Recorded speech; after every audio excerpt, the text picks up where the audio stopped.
Man, I'm getting good at this sharing, rapid sharing. Everybody, Yo, you see what's happening right there? What's happening right there, bro? I'm seeing something up there on that screen. What is that? That is the pre-save link to the Instant Brotherhood album by Pro Quo that's dropping July 16th. And my people, we just had a single release today too. What? Final Fire, produced by What? Larcy Vegas. If you trickle down from where I am, he's the fourth person in line with the little orange brim. He's the producer of the Final Fire record. I'm sorry, and featuring our girl P.S. Perkins, who was on our P.S. show as well. Perkins. What up to P.S.? Hey, can you hear me okay? Am I good? I'm You sounding sound soft. beautiful. I sound a little soft to me. That's interesting. I am kind of soft. I guess that's what it is. You know what I mean? But in my headphones, I hear you nice and loud, but I don't hear me nice and loud. Let's fix that. 1 2 1 2 Sounds like the iRig operation I had the other night. Yeah, man, we were having some frustrations with that. That was crazy. We had a little, some challenges. You live, you learn. You live, you learn. You know what I mean? You live, you learn. Yeah, definitely. Well, hey everybody, welcome to the Pro Quo Show. I am Quo, and to the left of me is I am the pro who puts the pro in Pro Quo. You know, that's right. That's and right. We love the people. We are working heavily right now with the community and education, and bringing in some amazing people like tonight's guest, who I cannot wait to bring on.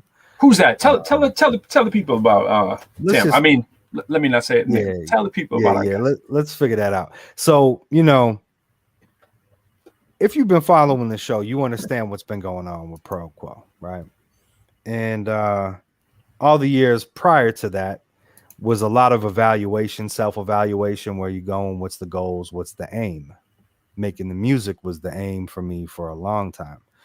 And then as this whole platform opened up and we started sharing the process and bringing the Instant Brotherhood philosophy to life, I realized that, you have to hone in on certain things and never break away from one thing, which is building an incredible relationship with somebody. Mm-hmm. Today, I got off the phone with somebody that I haven't talked to in 3 months, and we built a solid foundation like a year and a half ago via TikTok. And we picked up where we left off. No problem. No apologies needed. Right. So, in this process of creating this album, putting all the man hours in, mixing, engineering, getting the Sony Orchard stuff right, all the finite business details, that was all wrapped up and we finished it. So as soon as we finished, I said, okay, now it's time to start building relationships. So I dove into Clubhouse 2 weeks ago. And I said, I have an allotted amount of time. I'm at work. I can have a traveling classroom while I'm working. I can listen to something and I don't have to participate except being very intentional on listening. Right.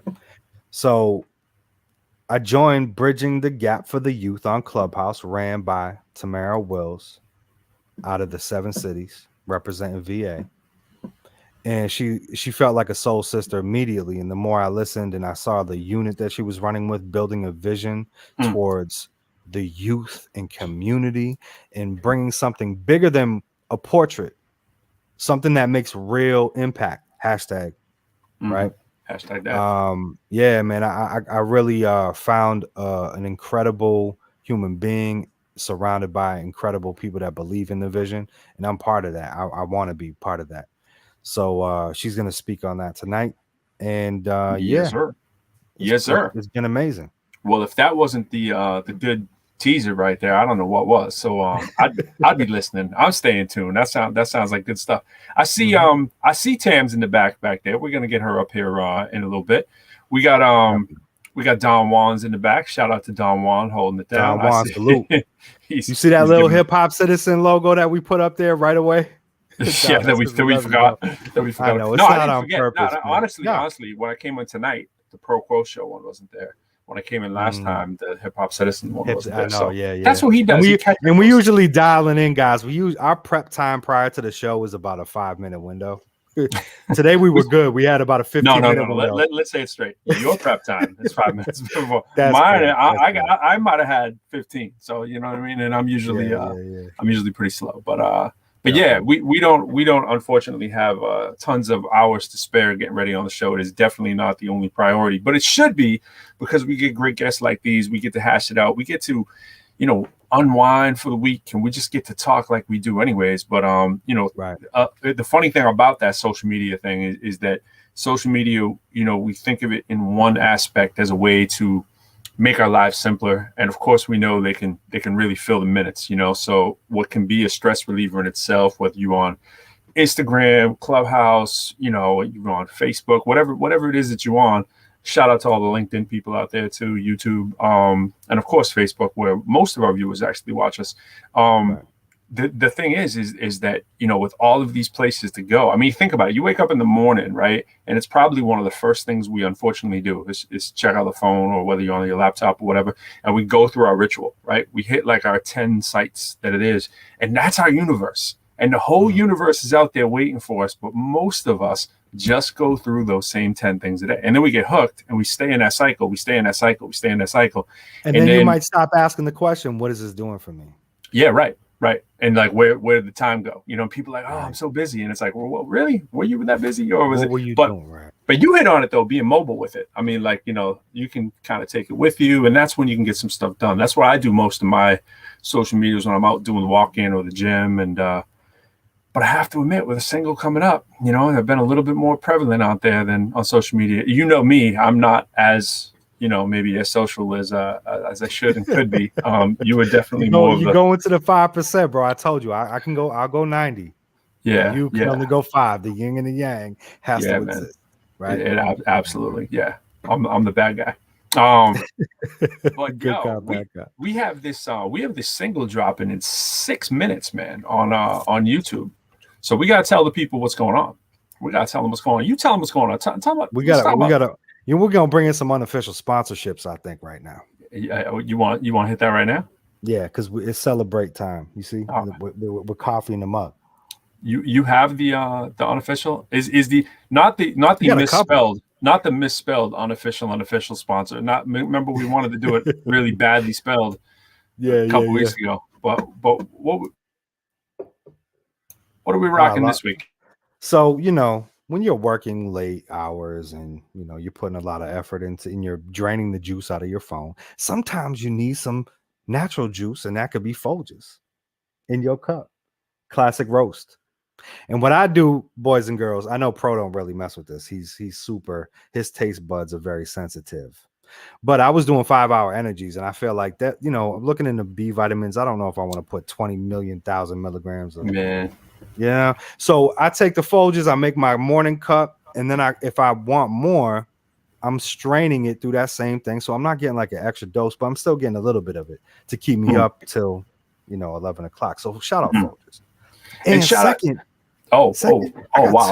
I didn't even know. What we going to talk about today with Tam being in the building? Because we for the youth and the children, right? The one thing we want you to get involved with this company is what we want you to get uninvolved with in real life.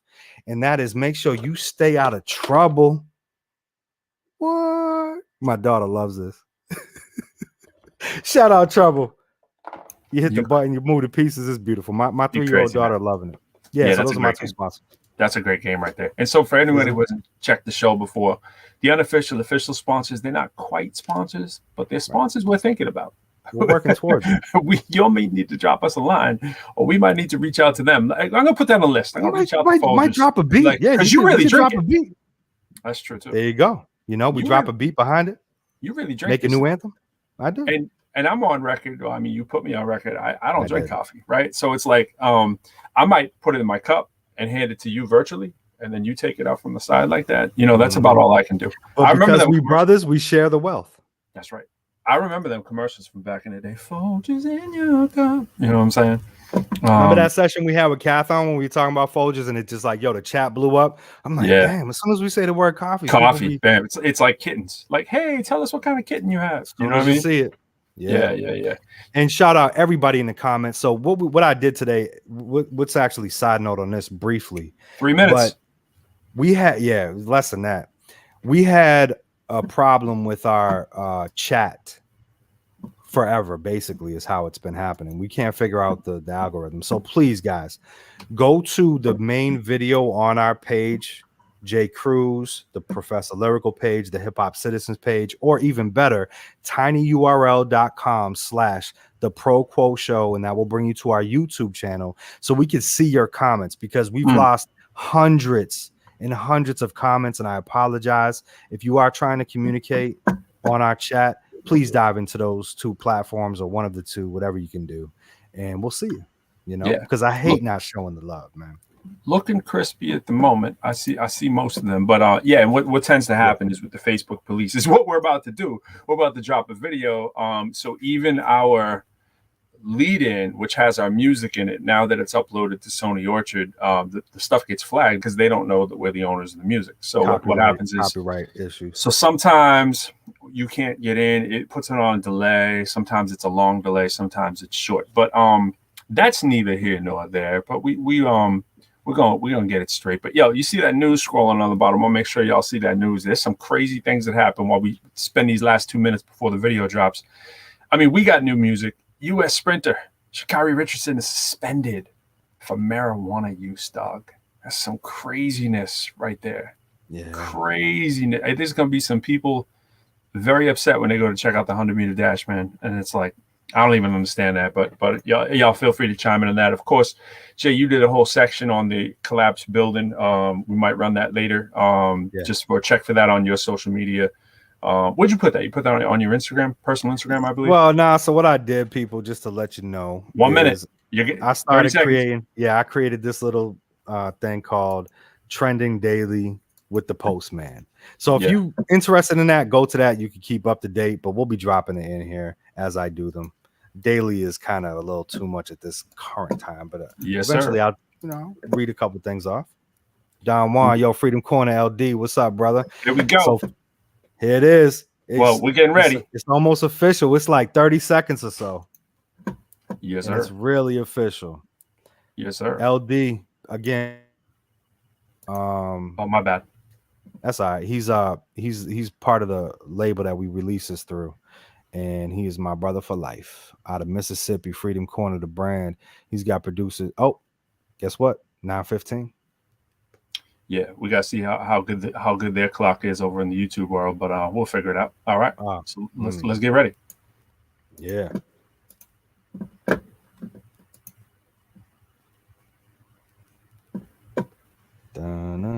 Oh, look at the little countdown. We can spare 2 minutes. Yeah. That's kind of lovely. Okay. Tony Orchard, yo, freestyle for him. No. What I'm gonna do is I'm gonna put the link to the video for people to get it themselves. Just check it out. Whatever. And don't forget, we're off beat to that because it's not in perfect sync. Sounds good to me. What it? Is it on? Here. Yeah. 1:26 on my clock now. Getting all ready for the countdown. 1:24 to the 3. I hope that I'm on beat. J. Cruz, am I really? The way you hear me might not really be the way that the people feel me. Every time I get on the mic, they cheer me. Yeah, now it's 1 to the 12. That was a group back in the day, Delve. Read the record books, take a second look. You can see what I see on the hook. 106, like the power. FM, took a shower. Just before I did the ProQuo Show, now it's 1:01 minutes ago. Yo, now it's 58.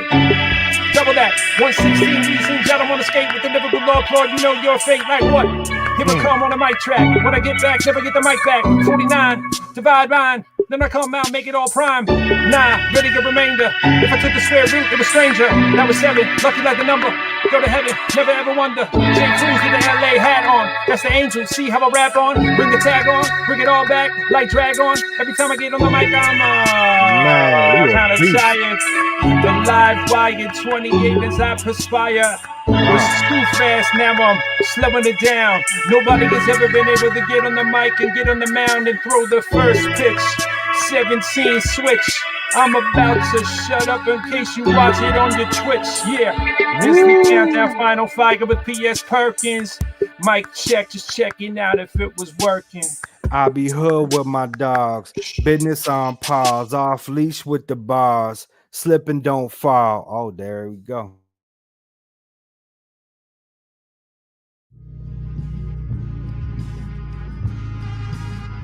Yeah.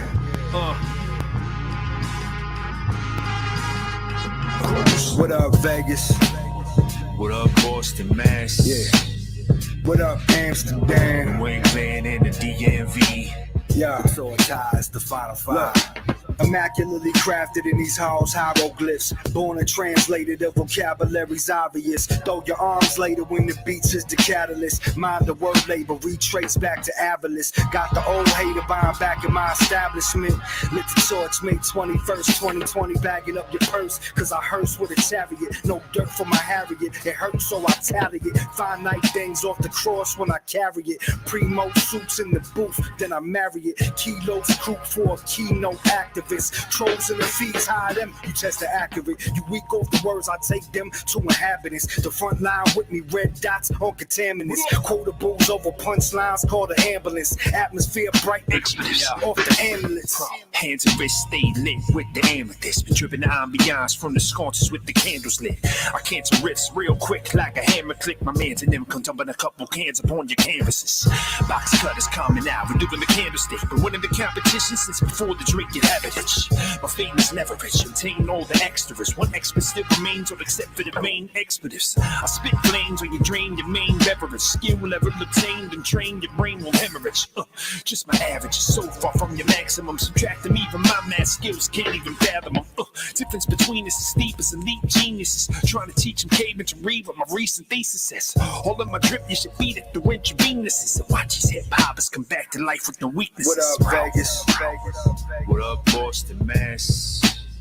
What up, Amsterdam? We ain't playing in the DMV. The tour ties the final five. What up, Vegas? What up, Boston, Mass? What up, Amsterdam? We ain't playing in the DMV. Yo, you know we got the yes Perkins in the house. Why did this happen? Who created this wretched travesty passing itself off as life? How did it move from father to son, all sharing the same block on the block while doing time on the rock? Insouciantly regarding the world around him, long ago relinquishing his throne of royalty. Subjects scattered through global channels of shackled disbursement, swept away by brutal decrees of worthless worth, bearing generations of authority's birth, no longer able to retain, trying to maintain, struggling to regain knowledge, internalize, necessitating greatness. King.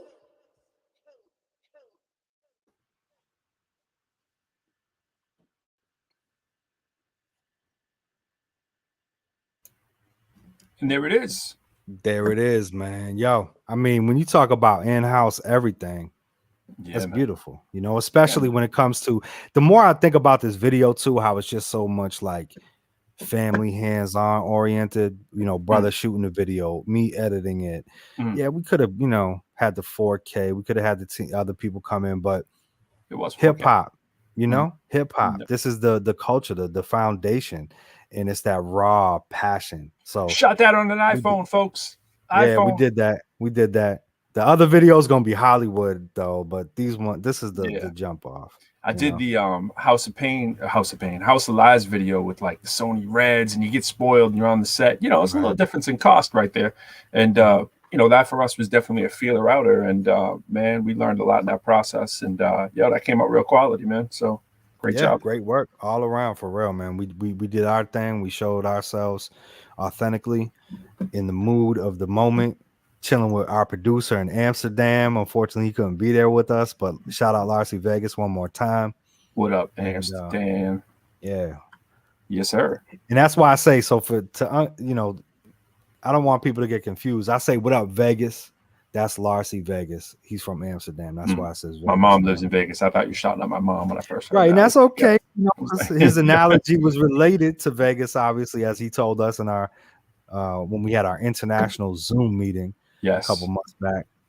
Hey, Miguel, what's up, brother? And again, I was shouting everybody up. Miguel, Miguel, wait till you see who we got coming up here, bro. I've been meaning to talk to you, but I said, you know what? Let me introduce Tam to Miguel. And Tam, Yeah. wait till you see who we got on deck for you. I mean, as far as like networking goes, I'm super excited to have a long-term relationship with you. That's all I've been talking about. Bridging the gap. Absolutely. Yeah, That's absolutely. all I've been talking about. It's Absolutely powerful movement. Very. The connection, it's funny, just shouting out Miguel. So Miguel is at UTEC. Previously was at UTEC, and when I met Miguel, it was originally through my man Mecca, who was also there. So Mecca was there before him, and Mecca and I go way back. He's a Boston kind of hip hop pioneer as well. And now our man Preacher Rhymes is over there at UTEC, and UTEC does great things. So it's an organization that's dedicated to giving kids a second opportunity or a pathway to work and a career for kids who the traditional high school pathway wasn't exactly working out for them. It's a way for them to make money. They do all kinds of products and so forth. They put those kids to work, and they learn about career skills and job trades, and they come out of there and kind of change their lives for the better. There's a lot of these things. These are not unique. And that's the thing. People, a lot of times we do these things and people think, oh, that's like a great program. I wish there were more. There are more, but they just don't get the coverage. You know what I mean? So it's like feel good stories. They don't always make the media, and it's because this, even think about if you look at our tag, right? What we had going scrolling on the screen. I'll put it back up earlier, but unfortunately, there's a lot of misery and despair in the world, right? That always grabs the headlines. And, shout outs, our hearts are obviously with the people in near Miami-Dade and, with the building collapse. That's insane. So it's understandable that people would want to, have those stories out there, but there are also fabricated ones that take up the news too, that aren't even like legit stories all the time. It's just like, just these, like, it's like the media looking for sorrow stories because people do that, stop by, look at the, the traffic jam kind of thing and look at the accident in the road. And everybody's like, whoa, we're just kind of hardwired to do that. But it takes a different kind of, story or person to look for the good stories and want to put those on shows. And at least we can do that with media such as, HipHopCitizen, our own sort of social media based kind of live stream program where we can, a lot of us are out there. And so for you guys out there who are looking for shows and trying to get a show of your own, hit us up. Let's get your show on HipHopCitizen as well. Hit up Don Juan, hit up myself, hit up Jay Cruz. We'll tell you what that's about. It's not expensive to run your own show, even if you're doing it on your own. Just getting it up and doing it. I mean, we came together and made an album through COVID that we otherwise wouldn't have made. This show wouldn't have existed if it wasn't for COVID. So there's plenty of good stories. Y'all paying attention, right? Pay attention, people. There's plenty of good stories that have came about from the despair of a global pandemic. You know what I mean? And so highlighting those is important right now for everybody's spirits. It can't always be the gloom and doom stuff that we're so easily attracted to. So it's great to shout out those kind of companies that are doing the right kinds of stuff. And we're just it's just right there. It's just a postman and a professor. You know what I mean? And that's that. We're just two people. Y'all can do your thing too, and you got a voice, so let's use it. And I think with that, we got to bring Miss Tam in. You ready? Definitely. I'm ready to do the knock. You're gonna do the sound effect this time. So wait, what do you mean I'm doing a sound effect? Why do you got a 3-year-old, right? It's so bootleg, man. It's gotta be Easter Bunny is someone in the suit. I mean, like, you know what I'm saying? Come on, man. I'm sorry for taking away the magic. There is no. What do you mean sound effect? I apologize. This is Pro. There's no magic in that. He's a magician. I mean, he's over there. He's like, you want to see some card tricks? I was like, yeah, man. He had me with 10 minutes worth of card tricks, winning every time. I said, wow. Math and magician.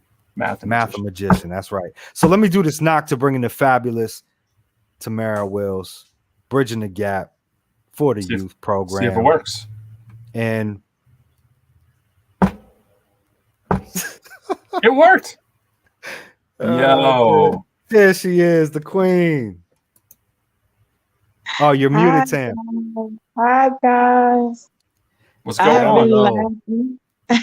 I've been laughing so much in the background. I didn't know you all were this funny. Oh yeah, we are. We try not to be, but when we get together, it's a long week. You know what I mean? It's a long week. You can only ice grill for so long. You know what I mean? And Drake said it best. He's like, "Why you looking like you drank sour milk? You can't be." Yeah. That's what we're doing. So where you at right now, Tam? Where you at? Tell us what part of the globe are you on right now? I am in Virginia, you all. Yeah. God is good. I just moved into a new house and it rained so bad today that I couldn't get my furniture moved. So it's okay. I'm all right. But and I made it work. You know, I had to think about it earlier. I was like, Tam, you have an interview, but I never let anything stop the things that I'm trying to do. And the things that come along with Bridging the Gap Youth Program. So I'm gonna make it happen, and God makes it happen. We know how you get. We know how you get down. Well, Jay knows more than I do. I try to get in as much as I can. But today, Tam, I had rain like crazy, right? So I had in my LLV, if you were to know, delivering mail. I'm not the mail guy that gets out of the vehicle and walks around. No, I stay in the vehicle. And I get out for packages and stuff.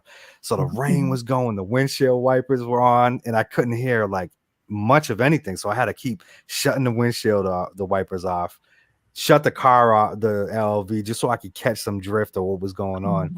And it was I get my medicine every day, my spiritual healing every morning from 10 a.m. to noon on the Clubhouse app, Bridging the Gap, the most powerful movement that I've ever encountered. And I am blessed to have met you, and I appreciate you coming on the show to share your story a little bit. Well, I appreciate you all having me, and Jay, that just warms my heart that, you know, because I'm on there every day for the same reason, right? You know, because the group and the people, I look forward to building with them and just their family for real. We play the Pointer Sisters, not the Pointer Sisters. I always say it wrong. It's God. We are family. But what's the name of that group? Sledge? Was that Sister Sledge? Yes, we play that going out every day. And it is like exactly what I feel like before I go into the group in the morning. Like I can't wait to be with my family, you know, and talk to them about the day that I had or hear the things that they had today. That's what Jay is talking about. You want to just hear a little bit if you can, you know. So I thank you, Jay, for just your spirit of wanting to be there every day and listening. You know, it's a great place to be. It is. Pastor Vera, shout out. EA, shout out Loyalty, all the beautiful moderators. All of them. Jay Han. Come on now. Wow. It's something that's special because of the real impact that's occurring from your vision. And a lot of people in business, I mean, you know, I'm not too savvy with it. I've worked for incredible, you know, institutions. I worked at Fidelity Investments for 7 years. I've seen incredible corporations thrive. And what struck me the most is the idea of taking some money from those corporations out of the equation and keeping it cycling back into the block, into the place, the community, cycling back, providing education, resources for the youth. And that ties into the parent too, because if the parent's getting hip to it, the kid's going to get hip to it, right? So it all goes hand in hand.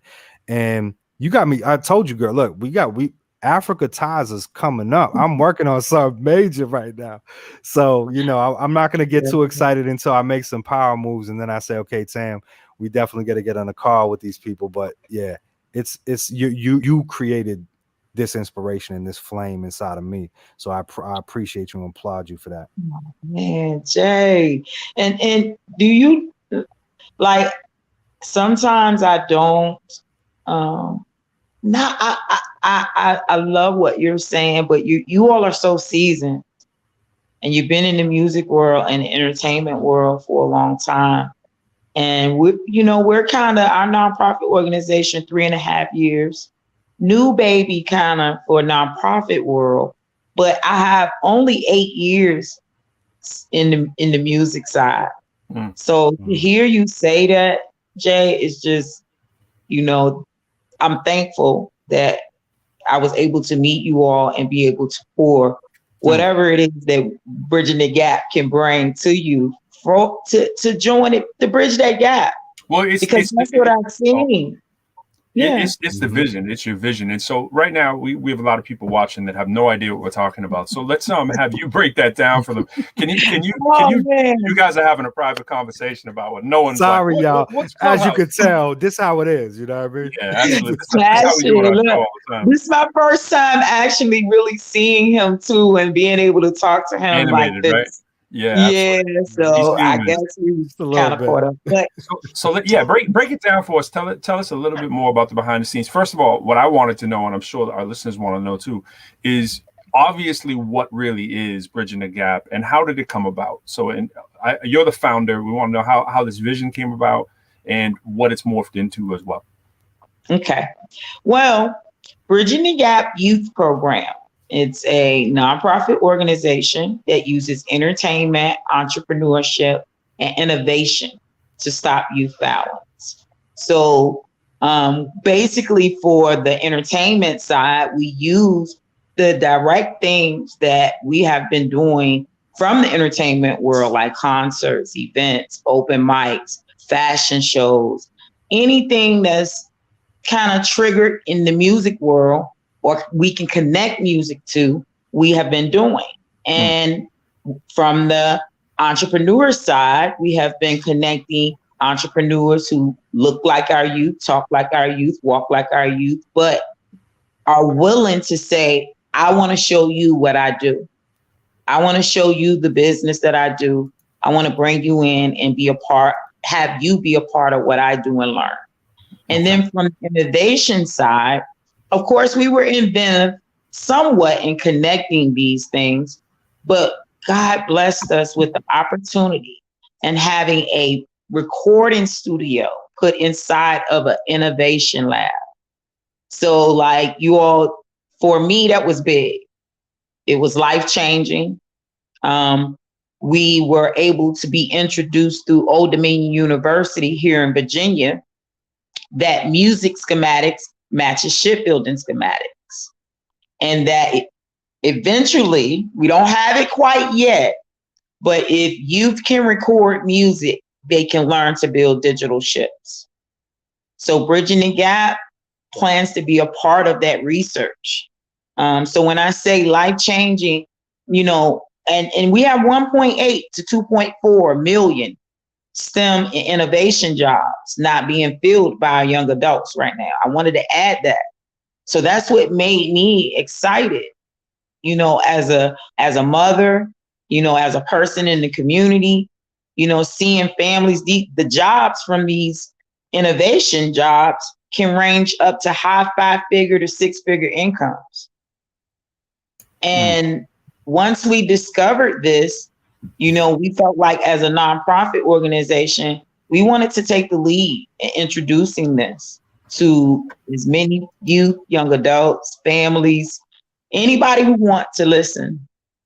We want to share this. That's a high number. I'll repeat it again, you all. It is 1.8 to 2.4 million STEM and innovation jobs not being filled by our young adults coming out of high school. Incredible. And they can go into apprenticeship school where, they can be paid to be, math and science is kind of that direction. But what we found out, you all, if we can introduce them early through music and just share with them this information with their parents and with the youth, that it could introduce them to this opportunity. It was kind of simple for me, guys. I'm a mama, right. And I kind of looked at that number being so high.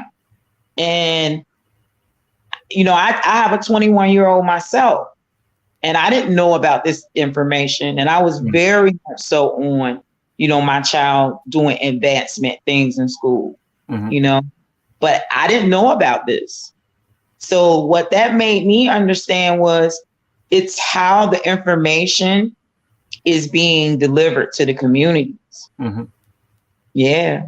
I mean, you're speaking my language. I mean, in terms of, you know, I have a few fancy letters after my name, but I did essentially what you did. I mean, my research was exactly the same thing. It was just a little bit more formalized to say, look, if we use hip hop to reach the youth, we can bring them into STEM careers. That's literally what my dissertation is. It's increasing STEM degree attainment for underrepresented populations. And we're speaking the exact same language. My truth has always been that hip hop has always reached not only the youth, it's a global phenomenon that reaches everyone. It cuts across age, cuts across all that stuff. People pigeonhole it so often as this like thing that only 3-year-olds like. No, hip hop has been around since the 70s, right? And so people that were starting out in the pioneers of hip hop, a lot of them passed away and they're old enough to be our great grandparents. You know what I'm saying? And so it's like, we got to stop all that. It's just for the kids with hip hop. But the great thing is that hip hop also does attract the kids. So you can bring your family out to bridging the gap. You know what I mean? You can come multi-generational. And could you speak to us a little bit about some of the ones that you've done and as of even recently, right? What's been happening for you guys with your movement? Well, you all, you figuring out that these two things connect. I'll tell you a quick story on, we used to allow anyone, you know, to open up for national talent because we would do national concerts here in Virginia. So I would do the open act contest and all of those things. And one time we were bringing I Heart Memphis. He had a song called Quan. And shout out to CAVA, that's our label here, who done a lot of the work. That's who gave me the opportunity to be introduced to the world of doing concerts and shows and things. But I allowed a dance group for the first time to open up like you would an artist with I Heart Memphis. And I went and got a teen. She was a teenager and she had a dance group and I allowed her to come and they danced with I Heart Memphis. And after they danced with I Heart Memphis, the smallest little girl, and I'm going to find her, you all, I'm probably going to get me go on the news and get me a private detective to find her. But I'll never forget the uncontrollable tears that this baby had coming out of her eyes. And my nickname here is Coco. So she said, Miss Coco, yeah, Coco the plug. She said, Miss Coco, I seen I Heart Memphis on Instagram, but I never thought I would be able to dance with him. And she would wipe them tears and them tears kept coming back. And what I thought about, you know, I'm a crybaby, y'all. So I was crying too. And what I thought about though was I had never had an adult cry. And I had let people, you know, open up for Chief Keef, French Montana, Yo Gotti, Bobby V, Casino, all types of people.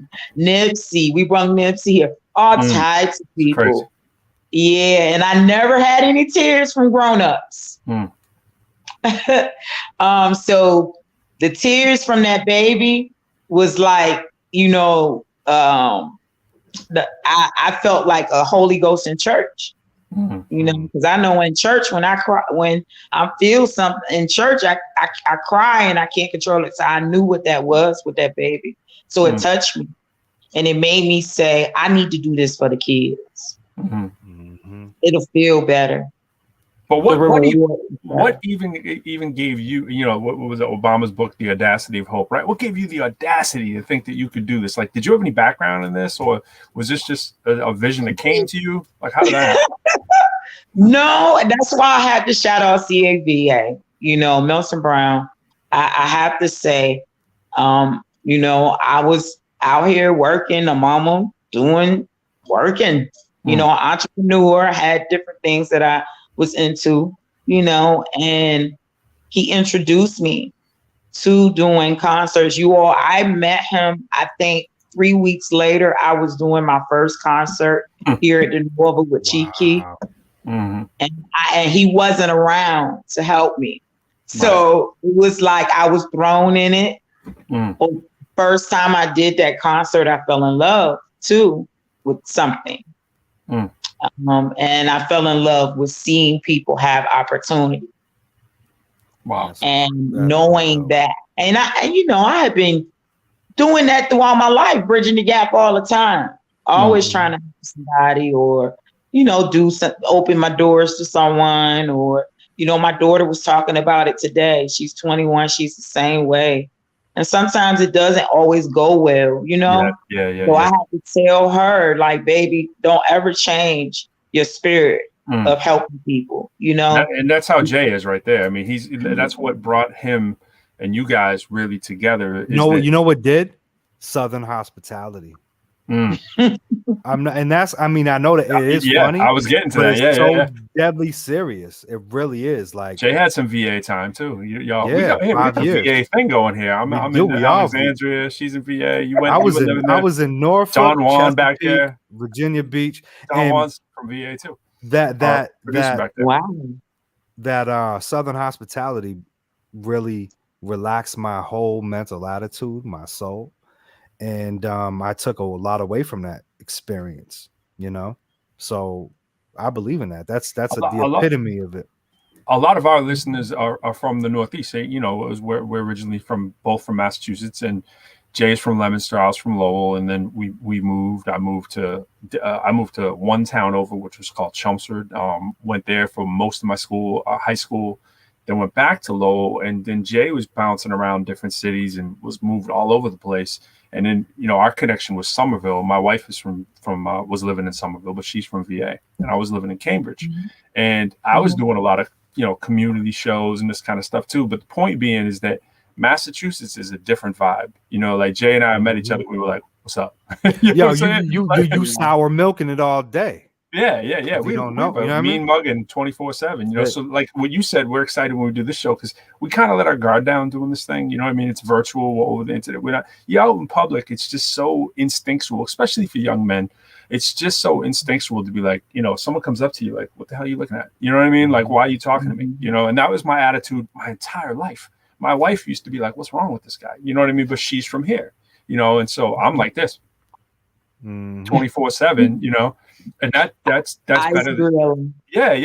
And so for Jay, my point with how you guys getting together and everything, it's like Jay's in tune with people's heart, you know what I mean, and like what they're about in their movement, and less so we were like, for people who haven't done it yet, you should get on Clubhouse. You should be in a lot of these different applications, but Clubhouse, we were turned off a little bit by it. We knew the great opportunity as artists that we should go on. I sat on it for 6 months.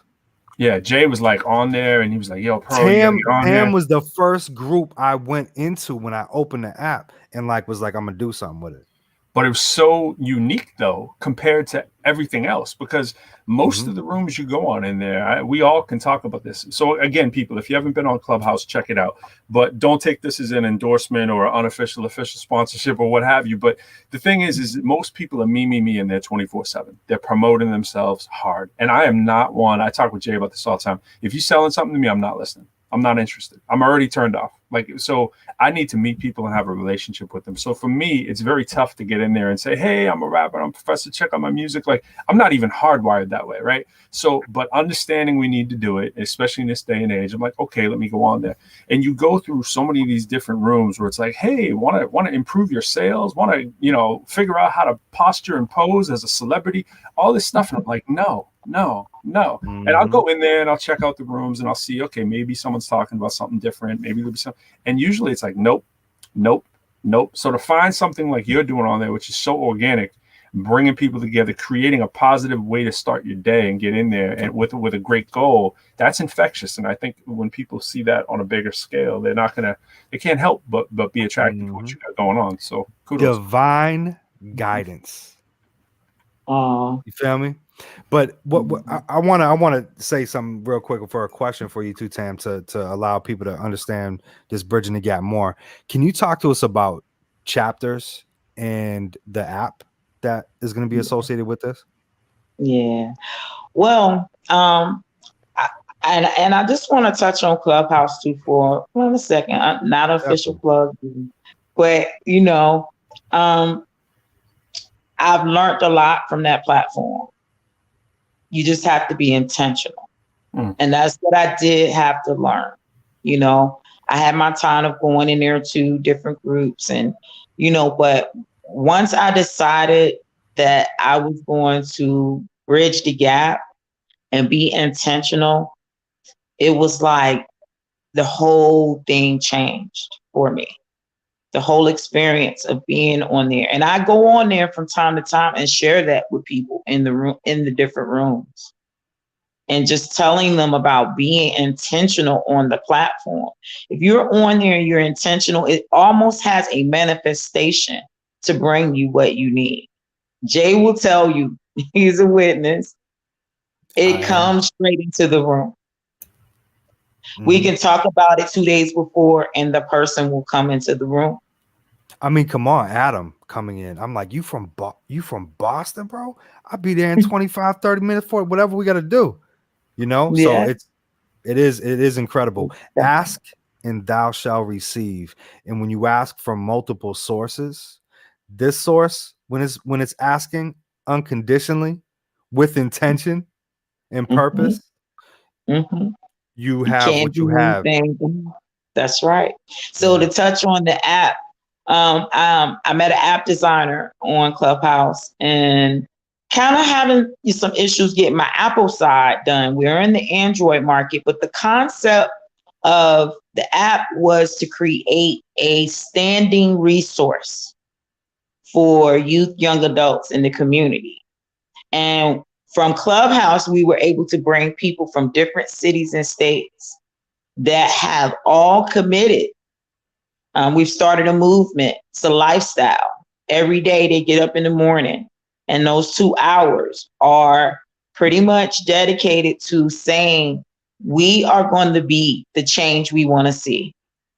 We are going to bridge the gap in our communities. So they've all took a commitment to saying this.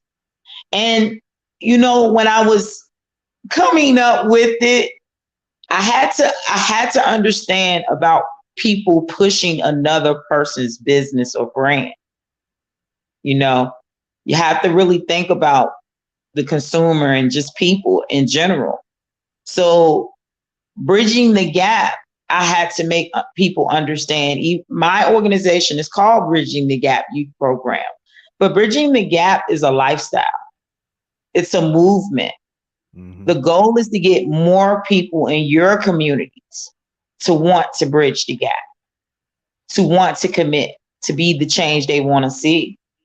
Because if you can get more people to bridge the gap and give opportunities to our youth and young adults and our families, bringing resources, you know, and utilizing their businesses, utilizing their platforms, you know, I talk about it. And I have to say it now, while I'm here with you all. If you have a restaurant, if you have a business, and you know you're tired of seeing the balance in your community, you know, you utilize your business as a way to be a place to help. Because what we're looking at as an organization, you all, over time, is our youth and young adults have nothing to do. As simple as that. And what you do is you throw an NBA 2K21 tournament. Boom. Come on, man. That's so brilliant. Man. And let me tell you something, people, and Tam, you're gonna like this. Everything she's doing is effortless. Effortless. You see what I did there? It's so true. Yes, it's true. It is true. Like this is why I mentioned just a person with a restaurant. Because you got TVs in your restaurant. You may have a day that may not be that busy, you know, and one of my friends did it here for me. He owned the restaurant, and I called him. I said, I want to do tournaments. I get the kids off the street. And he was like, well, you know, you can do whatever you want. And I'm always intentional, though, for the business owner, because what we designed was that each child would, within their tournament costs, would include a food basket. So now we're buying from the business, and they're giving a safe place where we have boys, young men, and men coming together where they spent 6, 7, 8 hours, and they were able to talk and build with each other. And then us as an organization was able to even share the information about STEM and innovation. So you all, I know nothing about 2K, NBA, none of that stuff. But you know the kids love it. Anything. I just love the babies. That's it. Tam, I see a vision of, it's funny you say restaurants, because I have where I'm at, flavorless town is kind of what it is. You know what I mean? You gotta travel to get some good food. We had some, guy from Italy came here, started up this restaurant, shout out Mickey's Pizza. And I shook his hand. I felt like I'm gonna do something with this guy. And I'm thinking, man, how could, exactly what you're saying. And my vision is like having a giant QC code at their register with the app that they scan to get the menu and the resources. You know what I mean? And I'm seeing this QC code on every register of an independently owned business. Wow. That's why I see your app. That's why I see your app, yo. For real. And you get even more high tech when the money coming in. And let's say you go to that restaurant, they scan the app, they can order their food from the app. Wow. Anyway, yeah, that's what I'm saying. You dropping some jewels in here like in Clubhouse. when I can. Yeah, I love it. But I appreciate you all for giving me the opportunity to share with people about bridging the gap. I tell people a lot of times you have been bridging the gap in your life. You just have to be a little bit more intentional about it. And one of my mentors, she has a saying: it can't be just for your 4 and no more. I had to bring in 4 right when you said that. Oh, this man that just joined us. Love you, Fly. Look at you. Family. Yeah. What up, Fly? Wow. It's a pleasure, Tam. I'm loving everything about bridging the gap. Hey, thank you. Your thing. Yeah, I forgot to mention we got a whole unit in Mississippi ready to move too, but I didn't want to, we'll get to that. We'll get to that, and he's part of that. He's actually an MC. Actually, introduce yourself, Fly. What am I doing? I'm nothing special, I'm just, they call me Fly. Sure. I'm a mediocre rapper at best. I love people. You got me ice grilling, bro. I don't want to do that. What you doing? I listen. Of course, I'm here in Mississippi, and like he mentioned, though, this is my family. So anything they would, we would. Especially for my personal endeavor in life is to be able to bridge those gaps. I came from an area where there's a great divide between my childhood and my future success, and I see a lot of kids like that on a regular basis coming from the neighborhood that I grew up in. And so we need a bridge. Bridging the gap is ideal. Yeah, he be doing food drives and everything. Yeah. Wow. Yeah, and I didn't really get into it, but I have the reason why Pro and Quo probably my love for independent artists. I have a real love for the independent artists. As a matter of fact, you were checking out an independent artist last night because you were checking out Fly. He was on that track that you like, Freedom Corner. That's him. Yeah. So that's Freedom Corner right there. You know what's so funny too, Tam? Shout out to LG. Freedom Corner. It's like all these things popping off. Yeah, shout out Freedom Corner. What's so funny is because you honed in me being intentional. You aided in it. I was working on it. I discovered it. And then it was like right after I discovered it, I met the group, you know what I mean? And the people.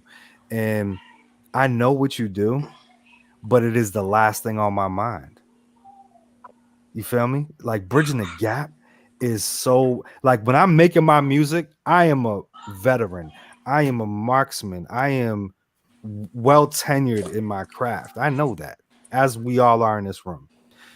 So I have a beautiful time expressing my soul over a beat and putting it on this mic right here. That's what I do. But it starts and ends there, really. Without anything after that. The epiphany I had was when I said, I'm doing this music, right? Let's remove all monetary, materialistic things. What am I doing this music for?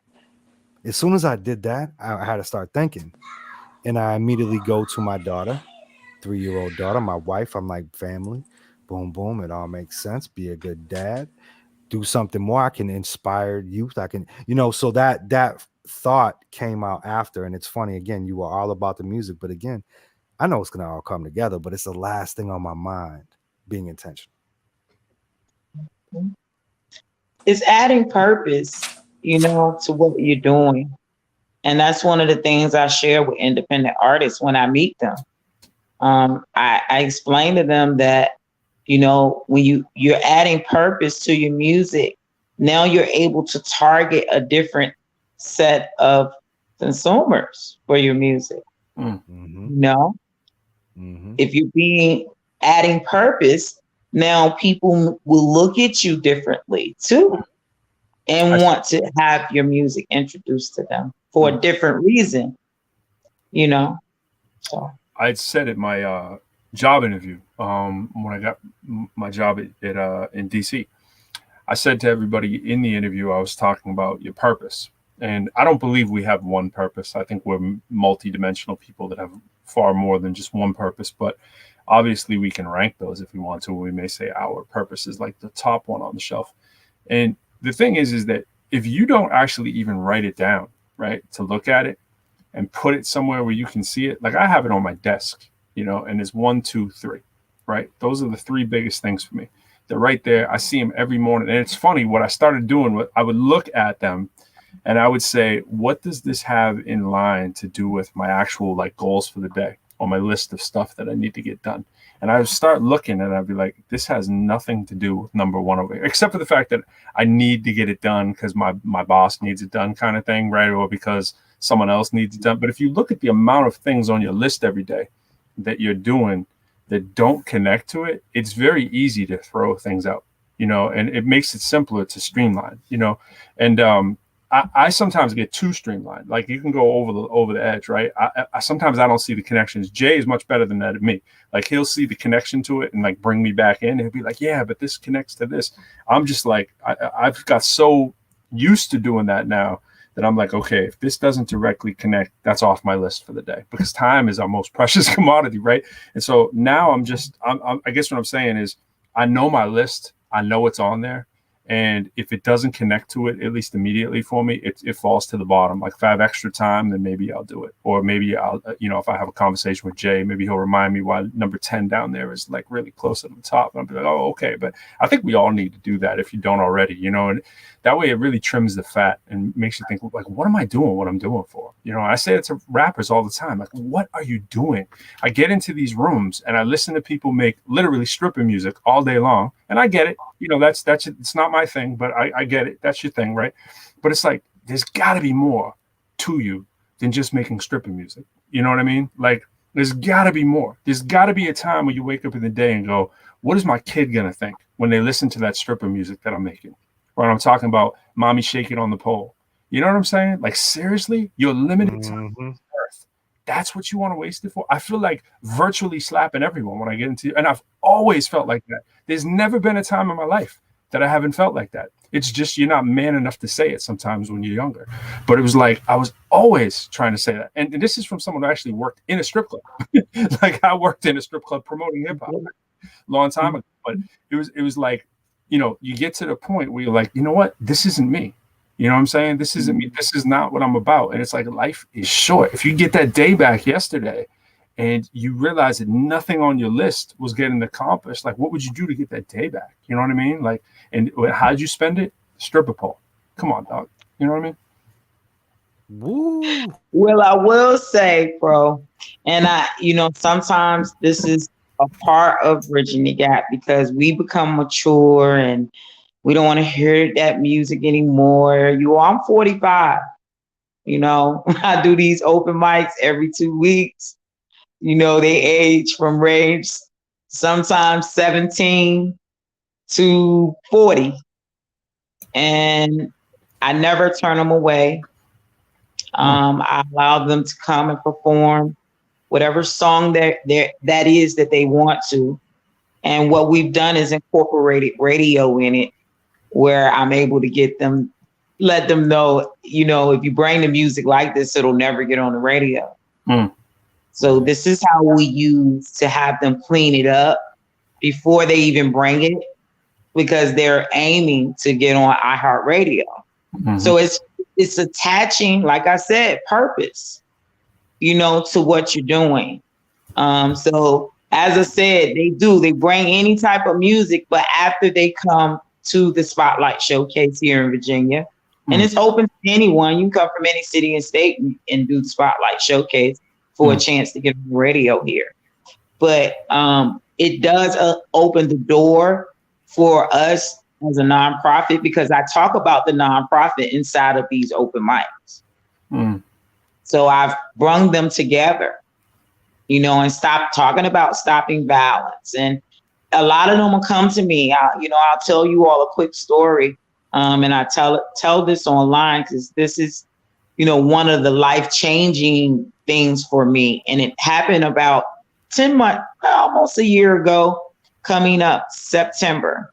One of my artists was killed at an open mic. He was 20 years old. And when I met him, his name was Mumu the Shooter. By the time they killed him, his name was Mo Bands. He had changed his name. Okay. Because when he met me, he said, and his dad brought him to me, you know, 2 years before so I met him at 18. He was coming to my show with 30 people, ranging ages 16 to 40, coming to support him. And I put him on the radio probably 3 or 4 times. He had gotten incarcerated in between. He had just got out.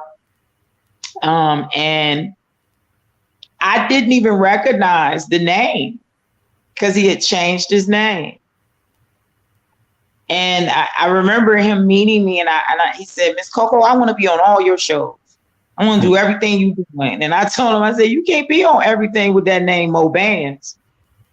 I'm sorry. You know, we can't do that. I can't put you on my community days. I mean, not Mo Bands, Mumu the Shooter. Yeah, that's like Mumu the Mo Shooter. Yeah. Let me get it right.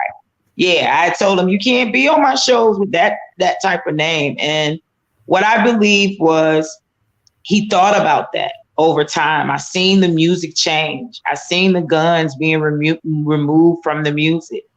You can even see his progression on YouTube if you look for him on YouTube. Mumu the Shooter was his name. He changed his name to Mo Bands. So that's another one of my stories that I share with people to let them know, you know, I lose sleep over his death because I felt like if I would have had him somewhere else or a different opportunity, we wanted to all go to Atlanta. And, you know, funding wise, it just wasn't there for me to do the bus and take all of them there. And he decided he just was going to do a tour here. And he had did, you know, 2 or 3 little stops, and they were waiting for him at the next open mic. This all in one day. He did a video, you know, so it just makes you know sometimes even how when you are investing and building, it's like people become jealous. They want to hurt you, do things. You know, the artist world has become crazy, you know, so I just take my hats off to you all, you know, for being involved. But I also just tell everyone, like I said, I'm 45. I will take the time out every 2 weeks to give my time to the youth, young adults, and artists, because if that's the time, it's time getting them off the street, you all. That's how I look at it. You know, I had the Crips and the Bloods in one building. No flagging in my building, but no problems either, because they all came there for a purpose, which was to get on the radio. So it's when I share with people, you got to get them something they like. That's right. In order to get what you want. And that's one of Bridging the Gaps, one of our most powerful sayings that we share with people, because we become older and we don't want to hear all of that, or we don't want to be around it. And then it's no more events or it's no more things for them. So now the idle time creates what? Exactly. Mm-hmm. More opportunity for devastation. That's right. Crime, killings, you all. It's the time. We have to create things. There's no other way that I've seen, that can change it. It's the time. If we give them our time and give them opportunity, then when are they having time to do all of that? Incredible. So, it's bridging the gap. That's it. Now, Tam, you've moved, you've done all this stuff. I know you're exhausted. I want you to chill as long as you want, but what I would like to end with you is the events coming up, and maybe just talk briefly about the events that you've just had in the past few months, or any coming up. Yeah. Well, thank you guys. Locally, we did a community day here in Virginia. Very intentional, you all. I'm going to do 2 more through the summer and give the opportunities for the younger youth to be able to be put on the radio. This is not something here that's done. So we're going to do it in the parks for the rest of the summer, giving them the opportunity. They're called Community Unity Days. And then fortunate, like Jay was talking about on Clubhouse, I have people in different cities and different states. We just left Louisiana for a youth rally with a pastor at a church who had rappers. I heard him praying that rain away. That rain didn't come either. I know that right there. It was supposed to rain. He got the. He was like, "We're gonna do a little prayer, and it's not gonna come." It was a beautiful sunny day. Did you see it, Jay? I did. I was so happy to see it. Oh my goodness! It had to be. The rain kept coming, and then it would go away, and then the pouring down started after the event finished. Wow! It was amazing. That worked. Yes, and then in the future, we have other founders, like Jay said, that all have committed to saying they want to bridge the gap and have their own apps in their cities and states as well. But they're forming their own events. They're being intentional in their cities, in their states, and they're forming them without any questions asked. They're starting. And for us, this is what, when we went on, I asked God, I said, God, give me something that I could spread the message about the STEM. That was my biggest thing. I felt like if I could tell more people, but it has grown, you all, so much bigger than just sharing about the STEM and the innovation to just having people want to be the change they want to see in their communities and bridging the gap. So we're in Chicago in August, the first part of August. She's looking at it between the 12th and the 14th. We're in Texas in September. And I know we have future dates coming up all the time. People are coming into the room and they're wanting to be added to our calendar. You will be coming to Boston. We got to hit Don Juan. Don Juan back there heard that Texas, right? He's out in Texas too, so he's no longer VA. Yes. He's gonna be stopping. One last little gift I got for you. I've been on the phone all day, night, Pat, whatever. But we got a good, solid connection that will be able to get us discounted Airbnbs. Cool. Wow. Yeah. So I'm actually, I was saying, because I know about Chicago, so I want to press the issue and see what we can do for that. Because I heard it. Wow. And Asia is going to be so happy. And Jay is being intentional. He's thinking about Asia. Asia's a 24-year-old, you all, that just graduated college and is going after her master's. And she lives in the projects of Chicago. And she wants to bridge the gap. She wants to have a nonprofit. She wants to be the change she wants to see. And what better way than us older people to help her and pour into her and show her. And Jay, you coming through with that? Oh my goodness, bro. She's gonna love that. Thank you. Yeah, definitely. I'm on it. I already got him on it. So we'll know over the next couple of days. We'll talk. How do people I get at you, Tamara? I'm writing down your info out here to share it with the people. What's the best way? Well, they can go to my website. It's btgyp.org. Hold on one second. Or I'm gonna type that down. BTG. I sent it into your messenger. Oh yeah, you did. Okay, Yeah. okay, cool. Yeah, btgyp.org. It's the first letters of Bridging the Gap Youth Program. Yes. Got it.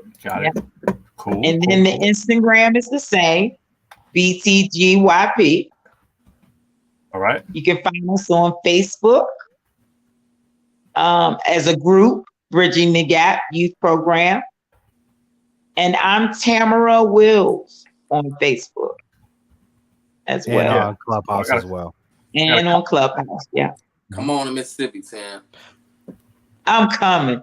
We rock. Yeah. They got so that whole unit and we had I think I actually introed myself talking about Tehran, who was locked up for capital murder. We had him on the show a couple weeks ago, yeah. And he got released and off of Second Chance program, and it started a movement for the prison system where it's focused on the youth between, I want to say 18 and some. It's like 16 to 25. Fly, is that right, Fly? Is that it? Yeah, exactly. Yeah. And he's got a whole movement going, so it's real cool. We're gonna all tie this all together for sure. Let's do it, guys. Let's do a big concert as a fundraiser. That's what I like. Concerts, you all are my favorite things to do. Corona kind of took me out for a minute. It scared me, y'all. Because that's one of my favorite things to do is a concert. So, we are not hoping. We already know that Bridging the Gap is on a tour in a form of concerts.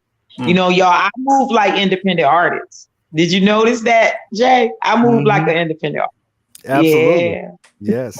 Free of the middleman. That's what it's all about. It's about and again, it was like what I was saying earlier. Like I think Bill presented it in the sense of keep the community and the money inside the community and give it, and it just cycles in and out. Beautiful. And less I being got that spent from Nipsey. All money in, no money out. They call me a female nip here. I create that STEM program, all of that stuff. I get called that from time to time, but that Crenshaw album he had really, it got me ready for what I was going into. So shout out to all the comments we got coming from various places. Shout out to Gary. Gary said thank you, Tamara, for your positive energy and vision to move communities forward. Shout out to Gary. Shout out to Miguel with all the positive words for you too. You gotta get up with Miguel. We'll make sure you guys get in touch. Miguel, and also Tree, hit the DM, Tree. You got to hit the DM. I sent you a message, and you have to check it out because you're gonna love it. Yeah. All right, y'all. Well, yeah. Thank you, guys. Thank you. I am gonna go. I appreciate you, and I appreciate you, Jay and Professor, for being present in the group too. The energy that you bring to Clubhouse, I appreciate it, and just the like minds. Is so important. So I'm so thankful for having you all. And it was very nice to meet you as well. What's his name? What's your name again? I want to make sure I remember. Fly. Yes, very nice to meet you. That means I'm coming to Mississippi to see Fly. Forever lives Yahweh. Yes, That's right. Yeah, so I'll see you on Monday. You all enjoy. Have a good rest of your night. Thank you so much. Happy 4th. Oh, Bridging the Gap. Bridging the Gap, man. Such a good, positive soul with such great vision. I love it. Just like this man right here. Fly. We're just surrounded by good people. What up, Fly? That's it. Man, y'all, how you doing, bro? Y'all like data miners, man. Y'all digging at the gyms, man, all the time, man. Man. I don't know how y'all do it. Y'all like wizards, man. We know how. We know. We just look up. We look up. We know where it comes from. Bridging the Gap. Divine Goddess. Man. Yeah, bro. I love like it. what she's doing. Of course, I work kind of for a major not-for-profit organization, and one of the things that I do through food service, as a culinary manager is that we had a program where we work with a group called Refill Cafe here locally, and it's similar to the age group is similar to what Ron does, where they take youth or young adults who may not have the ambition to go to college or just really kind of been down their luck a little bit, but they're going through this program, and so I allow them to come in and get some on-the-job experience and earn some money to come in and work for me. And if they do good going through the program, then I'll hire them afterwards, get them a job and stuff like that. So it's a lot of stuff out there. And you know what's crazy, and the reason why I was so glad that I was able to catch Tam was because I'm always trying to think of ways of trying to, you know, come up with programs like that.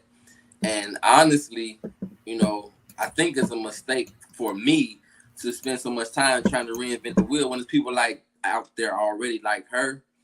And I think it's kind of dilute the concentration of the impact that we have. And the conversation started, we was talking about church and just how so many people are branching off. And then now you in the city with 15 to 20 churches, a group of people who all came from one church.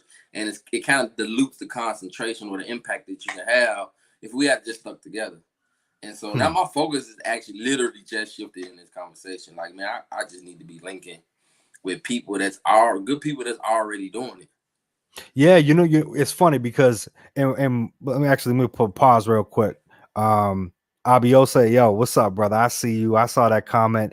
I can't wait to talk to you. I got to Zoom with you tomorrow. And I could tell you're an incredible person. The video I saw today was, again, incredible, needless to say. So we will be talking about him as well in the future for sure. He might, you know, be one of them unofficial or official sponsors. You know what I'm saying? We're plugging it up, throwing a little video out for y'all. But talking on what Fly was just saying, the engine has many pieces, and it's like the casing, you know, all that stuff that's most important to hold everything. And then once you got it all moving, it's working. So adding the polish or adding an element to make that engine function higher, or just be a plug in the engine, being a piece of it, is what I'm noticing is incredible, because now you can take something that was so small and create a vehicle out of it that is moving with that engine, you know. And that's what I did with what I feel with Tam and Bridging the Gap, is I was like, this thing's already moving. Like, I just need to be a piece in it. You know, I believe in it. And reality is you only need a handful, if not one to three things that are like that for you, and move with them, you know. Of course, I feel like our reinventing the wheel would be probably our music, right? That's like that's the core of who we are. And that can only be done by us, right? But everything else you could tie in, you know, and you keep tying in and bridging the gap. It's so crazy. That title just it makes sense across so many things, you know. Yeah, it fits, man. It fits, man. It's dope. Does. I'm ready. I'm ready to work with it. I'm ready to jump in this concert and really bring the young people out. Like she said, man, give them a platform. There's significance in being able to connect with our young people and the younger generations. I was just on a call. It really was a Zoom for one of my songs was selected number 1 on the radio station. And so they brought us on the call. The DJs picked the top 5, and they didn't tell me that the song was number 1. They was just like, yeah, you know, you've been selected. You can't say anything until, you know, the show, and we announce it, who out the band. Get on the show, and the song ended up being number 1. And the show completely changed, though. It really stopped being about my music or my song, because we all shared this passion with a couple of DJs. They were concerned about the number of young musicians that was getting killed, or people they were associated with, and about what's being put into the music and how it's ultimately affecting the culture. And we went into this same conversation about how can we change narrative and create environments for things for the young people to see, and how can we engage them Yeah. To where, you know, we can do less gun bars. You know what I'm saying? And just, and it's become cultural. So now it's not just something we talk. Because I remember when Biggie would talk about, I got, you know, 10 Mac 10s and all that. He was just being clever with his wordplay. He wasn't strapping like that. But now it's like there's no cap rap, and it's like, no, if I say I got an AK, then I got to have one. You know what I'm saying? Right. And now it's become a lifestyle and a culture to where their music is, you know, their lifestyle, and they losing their lives because of this. And we got to bridge the gap. That's right. You can still make dope music. I partially blame us as a whole for consuming that makes it popular to produce music like that, because we know what sells. Right, like you talk about the strip club music, like we say we don't like it, but then we'll look at the charts, and man, the guy with a gun name is at the top, let alone the gun song. You know what I'm saying? And so we got to change it. And I think it's cool too. I mean, you know, the Instant Brotherhood album, right? Pro Quo, Fly, right? It's speaking on just that, where it's like we're making that dope music. And it's dope all the way around, you know, because reality is I'm listening to Megan. I like Cardi. I bumped that. I enjoy it. Do I like the bars? Obviously, man, you know, could be different when my daughter's listening, right? But I'm a vibe with it. So I learn from that, and I say, let me adjust. Let me get some like 808s in my set. Let me do this. And I mean, for you, your album, bro, is just that. It's like, yo, this thing is flawless to me. You know, the beats are hard, the lyrics are hard, the messages are strong, and it's clean. You can't. That's a win-win, and that's becoming more acceptable because we're selling our personalities by being authentic and transparent. You know, and that goes way further than no matter what music you're making. You know, I was in a room today on Clubhouse, and I only get to see it for 5 minutes, and it was about one of the I think it was like Hot 97 or something like that. I want to say it was Hot 97. They had a contest, right? Now, they're obviously trying to boost their social media, so they made an Instagram page for this contest for artists to get into their Summer Jam concert, right? So I don't even have to tell you how many people were in that thing. So I went in and just feel it out, right? Get in there, and sure enough, there's the promotion lady up there at the top of the page, you know, and they're like, send us your music, send us your music. At one point, she said something about send 100 tracks. I was like, what? And then she was telling other people, send in your top 4, and then there's some other contest for, like I said, send 100 tracks, right? And they're really trying to get a feel of who they're putting on that stage. And you know, and I'm thinking to myself, I'm like, do they put that kind of scrutiny into who they put on their radio waves? No, they don't. They just take whatever's hot and they put it on, you know. And sometimes they break a record, but the days of breaking records with DJs is really not really necessarily a thing anymore. You know what I'm saying? It's more dictated by what's popping on social media, of course, right? And what's popping on, you know, or wherever. You know what I'm saying? I'm just saying that the DJs can break that record, but they're not discovering the record, is maybe how I should word that.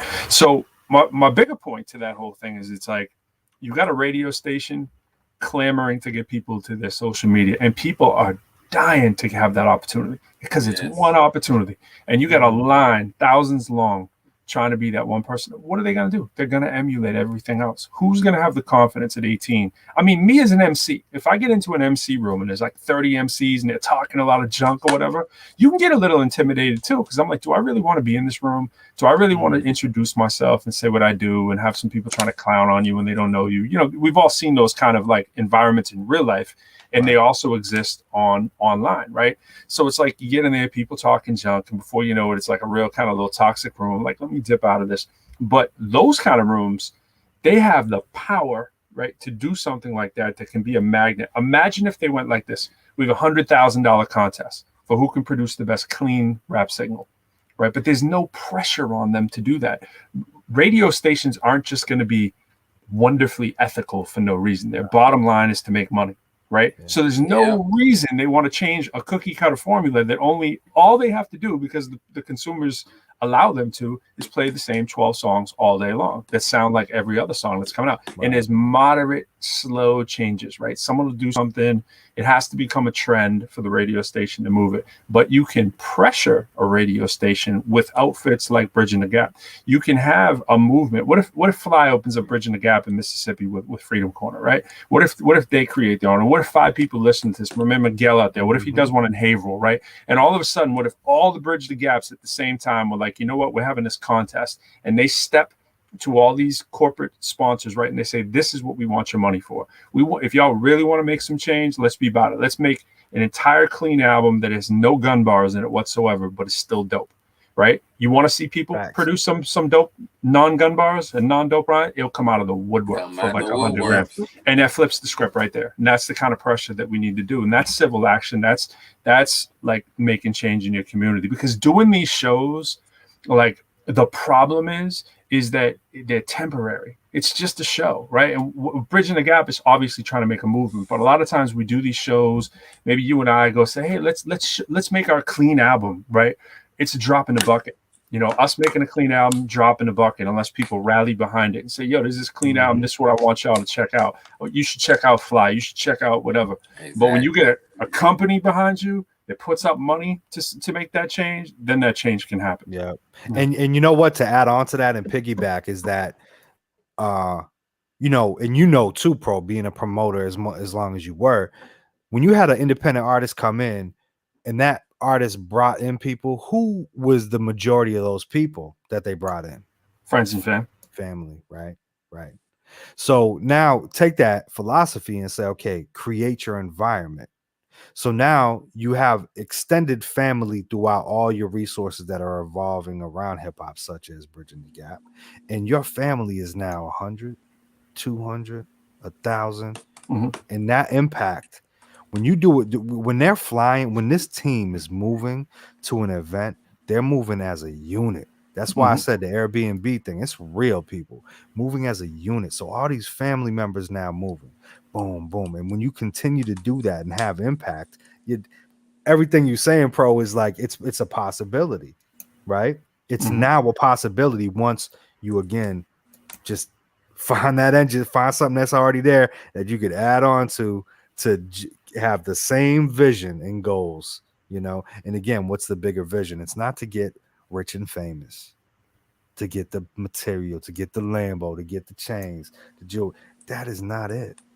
It's about when someone saw you or met you, did you inspire them to become greater? Did you inspire them to want to do better the next day, right? I mean, that's easy. The problem is, again, though, this is us mature rappers. You're not you're not 21. None of us are. And this is a trauma-instilled community, right? Hip-hop is filled with trauma because it's urban music, right? We know our urban cities are filled with trauma. So the last thing on your mind is trying to make healthy music and you need an incentive. J. Cruz is not going to change many people. Pro Lyrical is not going to change many people with just us showing up to one or two schools saying this, but a movement behind you and forcing companies into, into that same mindset, that can make a difference, right? But we have to remember that the artists that are making, whether it's stripper pole music, that's out of trauma. You're not really trying to go to the strip club if your life is in perfect condition. You're not really trying to talk about gun bars all the time if your life is in perfect condition. So we may get there and people can look at us and go, man, I want to be like that when I get older, or when I have a 6-figure job, or when I have a doctorate, or when I got a family, or when I got a house, or when I got my car paid for, right? These are all things to aspire to, but we're not as attractive as people that are dangling crazy jewelry and ridiculous bodacious cars and videos with, the stripper chicks or whatever, what have you. So who are you gonna listen to, right? And so the thing is like, we have to do kind of what Tam is talking about. You gotta take them where they're at. It's the same with education. You gotta take them where they're at, love them for who they are, understand there's a reason they're doing this, and provide spaces for them to feel safe, provide spaces for them to learn how to write with mentors, right? For someone to get in there consistently, gain their trust, and begin to maybe change the needle and say, yo, did you know this could be tied to economic viability for you? Like teaching, financial literacy, the other side of the music business, like she said, how STEM works, how technology, hip hop, technology, and music, it's all connected as well. How to run a live stream, a podcast, how to engineer your music like J. Cruz does, how to have videos like Fly, you know what I'm saying? Like how to run a label like Freedom Corner. These kind of skills, a lot of people don't get that kind of mentorship because that's untouchable, because you're not going to meet up with Dipset and Wu-Tang's, all those big crews that were big back in the day, those were impossible to get to. But now the new generation of MCs that are coming up, you can now maybe reach out to them on social media, right? You might be able to break through the veneer a little bit, but getting to find somebody who you can actually, quote unquote, bridge the gap with is going to require that kind of kind of relation that you can have in real life, started by the web, and then you can develop relationships with where you can actually, get that trust and have that mentorship that you need. But it's a slow process, it's slow grind, it's not overnight, but this is one definite step, and it's encouraging, but I just say, let's put resources behind it. Let's pressure the people and the resources that we have, to do that. We don't need 50 different bridge the gaps. We need the bridge the gaps that are out there right now to be supported economically by major companies, so that all the others can be, flourish, and then have that kind of momentum and strength too. Exactly. Can I do a quick shout out to a couple people? Actually, I'm gonna read a couple comments and then shout out 2 people. Yes, sir. All right. So Miguel, definitely appreciate everything you're saying. I like this too. He said, when they ask how is hip hop doing, we have to ask how are we doing. Quoted by Mos Def. I love that. And then when we were talking about previously, it was like, yeah, we do, so we can destroy them. Yeah, just it's in destroy. Like, to me, it's more like balancing the monopoly. Because I don't want Walmart to go away. I don't want Amazon to go away, but I damn sure don't want the community to suffer and mom and pop shops go out of business because of them. Right. Something has to come back. Too late. And yeah, right. And that's why it's okay.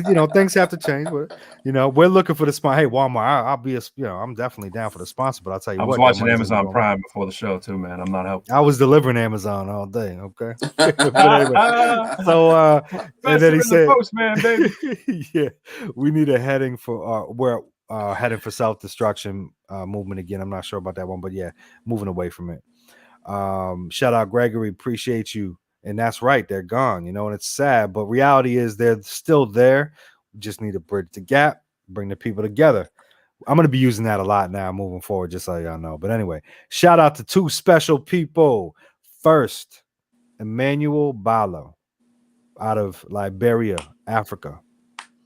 A young man, one of the most incredible young men. I'm not even going to spit his age. He will be up here at some point in time, and you'll be shocked once you get to hear him speak, and the things he's accomplished in his short lifespan is incredible. He's the CEO of the Gabanja International Volunteer Program Institution. They focus on community initiatives, educational program, agricultural activities, healthcare, relief, and entertainment. So that's a guy I got to shout out for sure. And also who dropped in the comments earlier, Abiose Cole, J. Cole, owner at the financial broker PFS. I'm gonna get to know him more, but he definitely seems, like I said, an incredible person. He sent a 16-minute video which was basically a money class from start to finish on from life insurance, saving, debt, minimum, in a video that was really engaging. I was super impressed at how focused I was able to get, because there's a lot of imagery. He speaks on it so well and clear, and it's really defined and easy to understand. And my initial thought was man, if this was in a training program for, corporations, interjected in or injected into the school system somewhere, where this video could just be presented to the kids, right? Or through Bridging the Gap. But I will be speaking with you. And those are my 2 shout outs for the day. Appreciate y'all. Oh, I'm excited about that financial. Yo. So why isn't financial literacy in the early stages of school? I don't understand that. I got to think about that. I was just going to say, Jay reminded me, maybe not early stages, but high school. I want to give a shout out in DC to a previous guest we had, Professor Pearsall. One thing he didn't really shout out much when he was here is Guardian. So Guardian is a life insurance company to one of the biggest ones in the country. And Guardian, actually, they have, and again, this is not a sponsorship, but it could be. Guardian has a program with us at UDC where financial literacy is the only class that's free at UDC. And our professors go and teach it at the high schools. So we have dual enrollment programs where high school students can take for college credit, right? So those students who get into the program, it's taught, it's brought to their school, it's for free. The entire course is free, everything's free. And we have hundreds and hundreds of people taking that at the community college level and at the high school level in DC.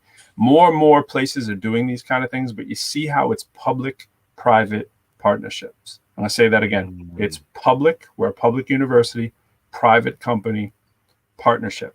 Right. And that's where our mindset has to be when we want to take these organic kind of things that we're doing and take them up the scale. A lot of people will be like, oh, I can't involve with private companies. No, there are private companies looking to do good things in philanthropy, and they have to. It's part of their charter. Just like when Jay was talking about Walmart. Walmart, as much as we may think they're, whatever, Walmart, a part of its company has to be donated to philanthropy. It has to be set aside for that. Now, whether it's good or bad or whatever, or how you feel about it, find the company you want and put the pressure to them to do the kind of good that you need. You need to, almost like lobbying, you got to have advocates, in your community, in your institution, whatever, and force them to do good. Whether you work for a big company, a small company, find out at your company, say, yo, what do we do? What do we do for like community development? What do we do? Do we have a community resources division? Yeah. I didn't even understand that until I started working at Northeastern. It took me a long time. And this is not like when I was 22 or something. This is like at 39. You know what I mean? Like, oh, that's how it works. Like there's a division in the company that's, set aside for a major private company like Northeastern University, which is a private institution. Here's the catch. It does not pay tax. So you need to force a lot of these institutions, especially like colleges and universities, they do not pay tax. They're like churches. Those are the only two institutions that don't pay tax. And that's why churches that's part of what they do, right? They're in business to, at least part of what they're in business to do is to donate the resources, right? And distribute them. But colleges have to, because they're gobbling up their communities where they are to build better dorms and equipment and all this stuff for their students at the expense of the residents who live in those communities. So you have to force those institutions to give back. If you got a park near you, have them donate to that park. If you got a basketball court you want built, have them do it. Maybe have a deal, and a lot of schools do this, have deals with the community where people from the community can use that gym too at an extremely discounted rate. You know what I mean? So we got to think like that. To get those. Yeah, those and my thoughts, I'm thinking almost like being joined at the hip with like a nonprofit where I represent profit and then I'm joined with the nonprofit. So we walk together where you can do the things like, because basically what they're doing in that class is that's a nonprofit thing, right? More or less. What is no a fancy way to say it, or is the company is doing it as a sort of a charitable thing, but keep in mind what they also want.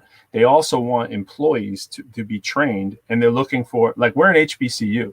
So that company's coming and they're telling the school, they're saying, this is the deal. Like, a lot of companies get a bad rap, maybe deserved, but other companies, like, here's a company, right? I don't know squat about them, right? But what I do know about them is they are advocating to come to the HBCUs and say, we need more Black and brown people in our offices. We want to make these classes free for you, and we want you to be trained to come work for us. So you got to find, not every company's like that, but you got to at least find those companies that do that. So that part of it, it's a private company, right? It's making the donation essentially to with like grant funding, right, to the university, and saying, hey, we're going to make this happen. So we're the public entity that's connected with the private entity, and everybody benefits because it's free for the students who are the end users. They learn about financial literacy, and then they can get a job, and they get internships. And so, it's a win-win-win. Those are great deals. Yep. So we got about less than 20 minutes to go before the show is over. So why don't we run that scroll and talk about some topics? Is that a good transition? Yes, sir. I think it worked well. I just got to find it. Clicking away. Miguel, appreciate you, man. We said we need these open mics and ciphers again to weave out the non-talented recording artists. My daughter was surprised how bad rappers were performing live on BET Awards. I didn't see that. I got to check that out. Celtics have a new coach. God bless. Yes, sir, Fly. What I did see of BET Awards, I thought the performances were good. Personally. I don't know which ones they're referring to, but I got to check it out. I mean, I do know, Lil Nas X was on there, and he's gay, and so he's like kissing a dude, and so I'm sure that flipped a lot of people out into disgusting. See, I had no such thoughts. Let me say something real quick. I'm gonna tell you right now. Ever since I've been meeting incredible people and completely removing stereotype, completely removing certain feelings and emotions that I've had, I am okay with all of it now. And let a man live, let a woman live, let a transgender live, let the people live, be happy and support their happiness.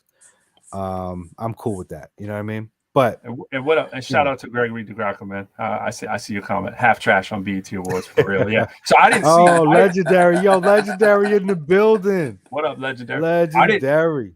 I did not see much of the performance. I know Megan performed. I missed her performance. Didn't see what that was about.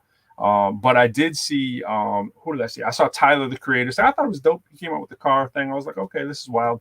I like Tyler. He's a little out there, bro. He's definitely out there. He's think Lil Nas X is out there. I mean, I think he's, you know what? I'm pretty sure he don't do drugs, I believe, right? What? And he really? Okay. I'm pretty sure.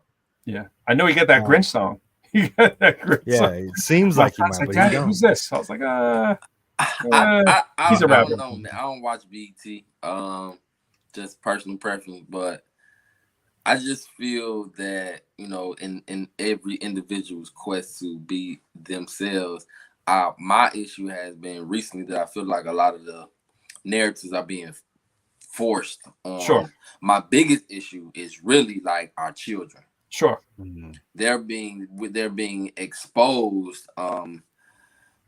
really forced to witness some of this stuff, and I don't think it ain't cool. Yeah, I mean, I agree with that. I think the catch-22 is like, should our children be watching BET at night anyways? You know what I mean? And it's like, it's not just BET. It's I know it's going to get out there and it's going to be on YouTube as well. Yes, everywhere. I had a comment today. I was looking at my YouTube page and I saw Professor Lyrical comment and I was reading it. I was like, I didn't write that. It was my son. He signed into my thing and he was commenting on some video game. You know what I mean? And it's like, and so it says Professor Lyrical says, I'm like, I walked to my son. I'm like, you can't be commenting using my thing. Like, I don't have an account. And it was something I had to write about. How am I supposed to do it, I didn't tell them who I was. And I was like, no, they just know you're King. Yeah, they just think it's that. That's all. Yeah, you know what I'm saying? So I mean, I get the kids are gonna find it or whatever, but this brings up the same controversy that's, I won't say it's the same. A similar controversy right now is CRT in the schools, right? Critical race theory in the schools. That's what's got everybody up in arms, right? And so you Clubhouse, you can go on any time of the day and you can jump into a room and you can debate whether you think critical race theory should be in the schools, right? And the argument always goes like this, right? It's always some white dude that gets in there and is losing his mind, right? The critical race theory is being taught in schools, right? But the other thing is, right? The other argument, right, will be the same thing that you just brought up. It would be, you get into a room and there's going to be somebody uptight about somebody saw gay stuff on a TV site. And it's like, so the question comes up about this exposure. When is it too early to teach kids about race, right?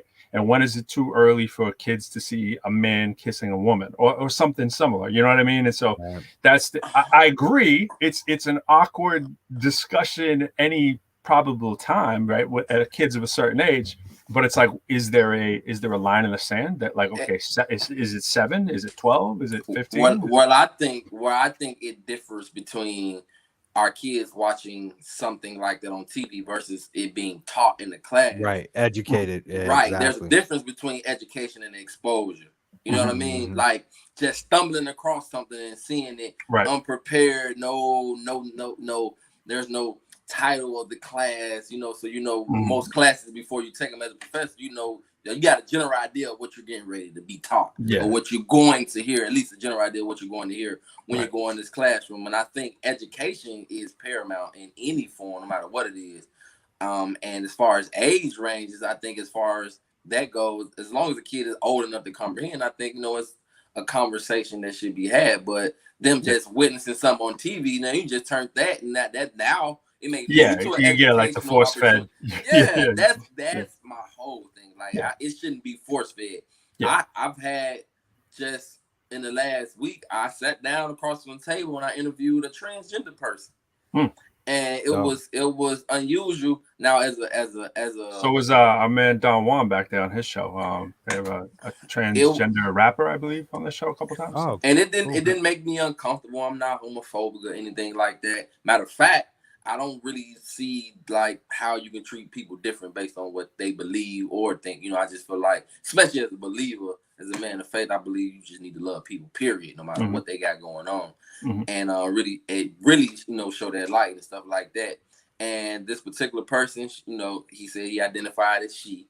And of course, out of respect, I made sure I addressed her the way she wanted to be addressed and things like that, especially being in a professional setting. And the crazy thing about it was, how do you get to that point in your life to decide to change your gender? And she was very insecure and subconscious about her decision. Right. And being at somewhat of a young age, Pro, it made me think about how vulnerable you are at a young age, which is going back to our original point. Yeah, for you to be able to make a decision like that, and you still not even really be sure about it, something that you really want. Absolutely. You know what I'm saying? So you can't force kids. It's not like getting a tattoo. Kind of yeah, you know what I'm saying? Yeah. Right. It's so different. And how you feel about acceptable? How you feel about Gregory's comment there? I went to high school, Gregory. So check it out. It says the narratives are extreme and manufactured and not for the normal community. We should be proud of accomplishments to date, but everything isn't ass and drugs now or guns and toughness. Yeah, I think we definitely progressed, but have we progressed? Because if you think about maybe it's like that whole financial roller coaster that we see with stocks and trends, because hip hop didn't start like that. So we can say we progressed, but at some point we've had to drop off because hip hop didn't start like that. Children are being trained to be adults too early is the problem, and social media is causing that. So just think about it, right, in your lifetime, and then think about your grandparents and your parents and all that stuff. It's a whole different thing. It's totally different. Yeah, way different. What's the access, though? All of us are parents, right? What's the access level our kids have to being on the internet? I just told you. I just told you my son used my thing to get on my. You know what I mean? So on my, they don't use my for me, both my daughters, they do not use any device except their own. And for Remy, she only has the YouTube Kids app, and that's it. And then learning games, and that's it. She cannot get onto regular YouTube ever. What about 11? Can you get on at 11 or 12? Monitored. There's settings, parental settings that you can do to allow the 11-year-old to explore a little bit further, but still keep the content in alignment. So it's really the issue is that the moment that you hand your phone to your child, that's where it begins. They need to have their own device, and if they don't, they need to be just playing in the sticks, man, and just having fun playing with their dolls. Suck it up, big kid. You know what I mean? Until you can do that. So that's how we solve. And actually, my wife was the cause of that, because that's how she trained with Raya, and I was like, man, so spot on. So my daughter can go to Disney on TV. She can. That's actually the only issue, is if they're flicking through the channels, right? Right. That was my other point. Yeah, exactly. Yeah, flicking through. My son's on my computer, my little laptop, but I left it signed in as me on the Google. So he's just like, oh, let me look for the video like he normally would through his. And he's not a he's like, yeah, exactly. This kid ain't, he's like highly elevated. Oh, so, today he's like, let me crack into this. He was coding and animating Thor today in Roblox so that he could throw his hammer, which he successfully did. He worked on the thing. I did a video today with him, right? And I said, no, this is bad parenting 101, right? But me and my wife, we've been crazy busy last few days. The release stuff, extra doing it, right? So he's like, I'm gonna get some extra. He gets some extra hours on the thing. So he used his time. He was animating and coding to throw Thor's hammer and have it come back. And like he's in there, he's doing X, Y, and Z axis, changing everything. You know what I mean? He's in there. He looked up like 15 different videos about how to like move the hammer, right? So he's done. He's 8. And this isn't special about him. This is how all our kids are, right? Our kids, they know that stuff like the way we're teaching education and higher ed, where you get this professor who's quote unquote an expert on something, that's so dead. You know what I'm saying? It's like so dead. You can find out everything you need on a video. You know what I'm saying? If you put something around, see a prime example. I'm shooting myself in the foot here. Yeah, professors. What are they? We need to know because these are the things that we look at, right? I mean, Yep. to me, it's Rise got the hoverboard, right? And Yep. you put your feet and you go. So it's been around. We've been letting her do it in the house just to get practice. Because I'm like, you're not going out in the street with this thing yet. You're doing it in the house on the rug, right? Mm. So she started putting Remy on it. Dude, Remy's using it by herself, bro. Yeah, yeah. You give them something to do. No matter something that we're like, how are they doing that? Yeah, exactly. It's like, my daughter's swimming at 3 without a floaty. How? Why? You know what I'm saying? Because we like exposure. You putting the issue in. You do. See Miguel up. I think music is the same. Sex, money, and drug message has always been a part of hip hop. The difference is that other content is no longer getting shine and opportunity on the radio. And that's what I was saying too. Same with like creating our own environment. Yep. Greg wrote, it's targeted marketing early due to income streams because most parents just pay and don't pay attention, and big biz knows it. Oh, absolutely. I mean, no matter how good a parent you are, there's going to be a time where you don't have time. You throw them in the back seat with the Kindle or whatever, and you forgot to put the parent adjustment on. I mean, we got the switch, and I have like the little 3-hour thing on it, and I set it for more on the weekend. I put like 4 hours that he could use over the weekend, right? And I left it on that mode for Monday. He's on there Monday, and it's like 3 hours and 15 minutes. Like, hi, Daddy. He's like, hi, Daddy. And now he's out of school. You know what I mean? So I'm like, got to get this kid in the coding. It is. It's doing the best that we possibly can as parents. Yeah, we got to do better. We got to do better, man. We always, every day we have to do better. But I think that at the end of the day, as long as you're good within, it's always going to be okay at the end of the day. You know what I mean? But we have to be sharp. And that's why I love this little group, because we got 3 parents right here talking it out, saying, man, I'm learning from you. This is key right here, though. This is key.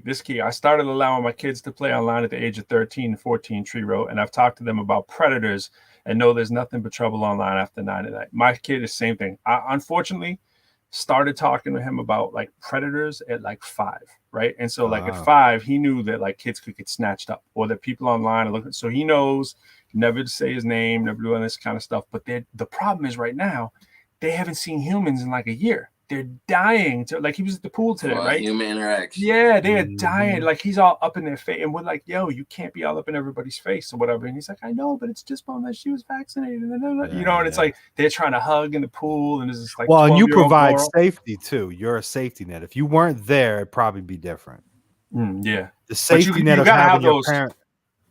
But no, I was just saying, you got to have those conversations though with the kids, like, and that's uncomfortable telling them the people are trying to get at them. You know what I'm saying? Like, they got. You started Remy with "Don't Talk to Strangers." She's singing a song, "Don't Talk to Strangers." But you know what? Have you seen them videos though? With the guy who pretends he's a predator. He's like this real like nice dressed guy, and he's like, "Hey kids, you like puppies?" And they're like, "Yeah." And he goes over to the parents and he goes, "We should play the video. It's on YouTube. A lot of people have probably seen this. Let me know if y'all seen this." He's out there in the park and he walks up to the parents. He goes, "Hey." He walk up to you, Jay, and he'd be like, "Hey, how much you think your daughter will? How much you want to make a bet that your daughter will come in the car with me? Or like she's not supposed to talk to strangers, right?" You'd be like, "Yeah." He'd be like, "How about she'll talk with me and she'll walk over to a totally isolated part of the park with me or whatever." So this is what he does. They're like, "Okay," and they watch the experiment. And the dude goes over there and he's got a puppy and he's like, "Hi, oh, you can pat him." He's like, "Oh, can I pat him?" He's like, "Yeah, his name is Bobby." And he throws him the ball. He goes, "Hey, go get the ball." You know what I mean? That kind of thing. And before you know it, the kid's way over in the corner. He goes, "Hey, you want to come for a ride?" And half the kid, like some of the kids are like 4 or whatever. They're like, "Okay." And the parents are like, "Oh my God." So you can tell them, but unless you do some of these like real in-depth kind of role plays sometimes, it's in one ear and out the other. Does that happen too, right? The ball. It is scary, but it is it's good that you said that to heighten that awareness as parents. We do, because I'm not the nervous type, but I do worry. My biggest fear was the pool. I'm like, I got to get her swimming. I'm just no doubt. But see that comment there, teachers are learning to mix academics with culture. Yeah, that's important. That's absolutely important. Bro, my wife is McNair. Shout out to you. I'm not sure if that's Ed or Edie. She's heavy on all the anxieties, like the paranoia of your kids being. And you know what? I appreciate her for that, because I'm the exact opposite. I seen too much growing up as a child, so I'm like highly desensitized Yep. when it comes to just crime, which is every day. So I'm in to a fault, too nonchalant about a lot of the way I approach things. And so like paranoia, another thing is usually like my last resort. Like it has to be like extreme danger. Yeah. But she's the exact opposite. She's like, oh no, don't like what you doing, where you at. She's like, even if they're in the house, she's gonna get up, leave the room, and walk the house. It's just to make sure everybody is where they say they were. Yeah, like she's like that about it, especially anything with trolling. And that's a yeah. maternal instinct. Like when you have a great mother, they have that heightened sense. You know, it's definitely a man thing. What else? I'm with you. With I'm definitely with it. She exceptional with it. And I appreciate it because I'd be like, yo, they fine. Kids, they in the house. Yeah, like, where are you going? She's gonna go up the stairs, come down the stairs with the back. She calling names. Everybody like, we right here, mom. Then kids is like, mom, we're every time she does that from now on. Every time she does that from now on, you gotta kiss her hand and say thank you, baby. Thank you, baby. Thank you, baby. Yo, I appreciate it. We didn't hit all the news, but yo, I know, man. Yo, again, shout out to the people in Miami, no doubt. We're talking about Jay did a little video piece about that earlier. You should all check it out. But yo, we didn't even talk about your boy Trump. He's definitely looking like he's in some hot water right now, man, with these legal cases. When has he not? Yo, but this is like, this is crazy, man. The CFO got indicted, didn't he? Yeah, man. They took his passport. They're like, you are a flight risk. Whoa. They were like, yo, they're like, you are a flight risk, dog. No tapping into no offshore accounts and disappearing for you, buddy. Did you hear what the lawyer? Did you hear what the lawyer said at the indictment? Basically, he was like, the lawyer's like, for the prosecution, they were like, normally in these normally in these situations, people are usually remorseful. Companies like, they say, oh, sorry, we did that. Here's like kind of the rationale for it or whatever. They were like, not the Trump Corporation. They were like, straight D's the whole way, right? No. And now they're here with nothing to say about the thing. And it's like, this is egregious, over like $1 million of straight embezzling the money to their corporation. Oh, man. They're like, so I don't see why we should have any leniency at this moment, which we'd usually reserve for companies that at least are going out of their way to play by, the rules usually when you're about to be indicted. You know what I'm saying? So it's crazy. And yes, Celtics need Lillard, Miguel. Dame Dollar. They need do, Dame man. Dollar. They do. We need Dame Dollar here so we can start. Yo, that would cost you Jaylen Brown though, Miguel. That would cost you Jaylen Brown. I don't know how they do that without paying for Jaylen Brown because they have to swap those contracts somehow. I take that though. I don't know, man. Oh, you don't know, Dog. Dame is gonna look good for these next 2 years, maybe. Maybe 3, maybe 4. But Jaylen Brown, give Jaylen Brown first of all, Jaylen Brown's already an all-star, and he's like what, 12 years younger? You know what I'm saying? It's like I don't know exactly what the age difference is, but maybe 8. I know. I'll be hard pressed. 7 years. What is Dame? 31? 30? Yeah, I think he's 30. Okay, all right. If he's 30, but still, you're talking a dude who's 30 and a dude who's what, 24? Jaylen Brown, maybe? 3? He might be a little older. He came in before Tatum, right?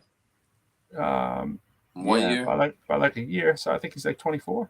Yeah. Tatum just turned 23. Tatum was 21. Tatum's 22. Yo, saying he's 22. Yo, speaking of Dame, might be 24. Speaking of Dame, you done that? You seen his thing fly that he does, that Freestyle Friday off his Dame Dollar account? No, I hadn't seen that, but I know Dame. I've heard Dame's music from like years ago. He's been holding it down for longer. He was on 2K too. He's got 2 tracks on it. Yeah, on like maybe 2K18 or something like this. So he's been he in my opinion is definitely the best rapper baller. Like the rapper baller. Oh yeah, definitely. I will have to say Iverson was pretty nice too. Shout out to my man Dana Barros too. I mean no disrespect. But yo, Dame got the Friday night freestyle where it's basically you just spit 4-bar Friday, I want to say, and you just spit 4 bars on your video and you post it with the hashtag, and he if he likes it, he puts it up on his page. Man, I gotta pull 4 bars off my flash Friday. You could pull 4 bars, that's what I'm saying, dude. You should be on it every week. See that comment too? You right? See that comment, Miguel? At one point, we had to trade Walker or Pierce, and we kept Pierce. That was a smart move. That was a smart move. See, but I like that move just because of Pierce was a more dynamic person, And the reason why I would take Dame over Jay is just because you can tell when the ball is going to be special when they're younger. And then some people just have their capacity right there, ceiling. Dame's like a once in a generational kind of like talent. Mm-hmm. You know what I'm saying? It's just like, it's rare to see Dame. And I don't care if he got 4 years. And then the league's changing too with cryotherapy and all the stuff they're doing, where these guys are in their prime a couple years longer than 10 years ago, at least. Yeah. And Chris Paul has proven that. Chris Paul, LeBron James, these guys are really proven that you can get them to 36 and still play at a high level when it was like 30. Chris Paul was one injury away, though, of never playing these last 4 years. You know what I'm saying? Like, it's miraculous that it and a lot of those guys are like that. He's killing it. That injuries has always been a thing that's plagued. We traded Al Jefferson for KG. Yes, we did. and that was at that time, man. At that time, that was the linchpin move. And I remember watching draft night when we got Ray Allen in the trade thing, and I was sitting there watching. I go, oh my God, we just got Ray Allen and we got KG. This is going to be like the one shot now to do it. That was the only time I was a Celtics fan. Yeah, man. Only time I was a Celtics fan. KG from the Bald in the Shy, man. He was representing Farragut Academy. And I had to rap with my boy, man. I had to rap with my man. Yeah. And I'm taking Dame, bro. I don't know what you're talking about, man. I'm taking Dame. Trade whoever you need to trade, as long as it ain't Tatum. Yeah, Dame. Yeah. I'm just saying it sounds good for these first 2 years, but I'm saying in the back end it probably won't sound as good, you know. And Dame's but, a shooter. So my only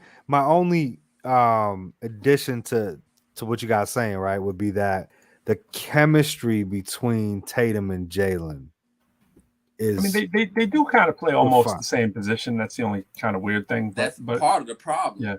Yeah.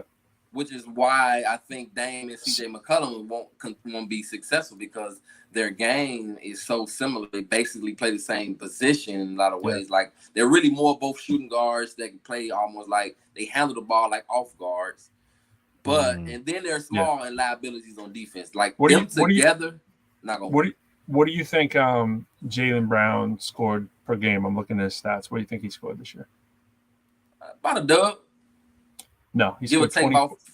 24.7. He had a good year. Shot 40% from three. Well, 39.7%, right? And he had 3.4 assists. And let's see, he played 34 minutes. Last year, he played just about 34 minutes, had 20.3 points per game, and only shot 38% from the floor. I mean, from three. He shot 48.1 field goal, 48.4 this year. But his first 2 years, he was like 45, 46, 46, 48, 48. You know, points. He went 6, 14 and 13, 20 and 24. You know what I mean? And he has found the 3-point shot. There's no question about it. He's definitely still getting better too. That's impressive. And he can jump out the gym. 24 is the new 18, man. Come on, man. It's the NBA, man. With teams that are averaging 120 points, man. You got guys come off the bench to get you 20. Well, that's the thing. I mean, you got a lot of people coming off a lot of benches, but we unfortunately don't have anybody coming off the sub bench dropping 20 on anyone. No dubs coming off the bench. Oh man. So what we say, fellas? 11:05. I feel like tonight was an incredible show. I feel it's going to end better when I play this Final Fire to end the show again. And we're going to sign on out of here. If you missed it the first time, we got it right here. Hey, the little ticker tape I had going earlier just says final shout out here for Final Fire. If you want to hear Final Fire, it's just tinyurl.com/Final Fire single. That'll take you to Spotify. If you want to watch the video, it's Final Fire video. So use tinyurl.com/Final Fire. What are you looking for? Video? Boom. Final Fire video. There you go. You know what I mean? It's that easy. So yeah. But with that said, hey y'all, send me them links too, man. If you hadn't already, so I can post it. I'm gonna be signing off. I'm gonna outro with the video. I love y'all. Appreciate every single one of you guys that have tuned in, dropped comments, connected with me. All my new friends on Facebook, I appreciate you. And yeah, the movement is moving, and the album is coming out soon. July 16th. Instant Brotherhood. Check the first single off of the album. It is the actual lead record on the album. So track number 1, Final Fire. And if you missed it, here it is again. You catch it. All right, good night, fellas. I'm going to bed, man. Good night. Peace. Salud. Oh, I ain't seen the final edit. I missed it earlier. Yeah.